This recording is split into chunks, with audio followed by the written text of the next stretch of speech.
পাকিস্তানের বন্দরনগরী করাচির গুল plaza shopping সেন্টারে ভয়াবহ অগ্নিকাণ্ডের পর নিখোঁজদের সন্ধানে উদ্ধার অভিযান অব্যাহত রয়েছে। বুধবার ধারণ করা ভিডিওতে দেখা যায় উদ্ধারকর্মীরা ভারী যন্ত্রপাতি, বুলডোজার ও ক্রেন ব্যবহার করে ধ্বংসস্তূপ সরিয়ে তল্লাশি চালাচ্ছেন।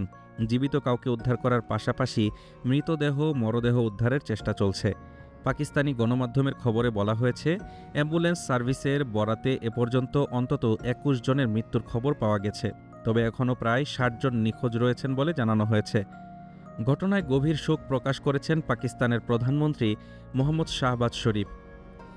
রোববার দেওয়া এক বিবৃতিতে তিনি নিহতদের পরিবারের প্রতি সমবেদনা জানান এবং সংশ্লিষ্ট কর্তৃপক্ষকে সর্বোচ্চ নিরাপত্তা নিশ্চিত করার নির্দেশ দেন। এছাড়া ক্ষতিগ্রস্ত দোকান মালিক ও বাসিন্দাদের পূর্ণ সহায়তা দেওয়ার পাশাপাশি উদ্ধার কাজে জড়িত সব সংস্থার মধ্যে সমন্বয় জোরদার করার আহ্বান জানান প্রধানমন্ত্রী।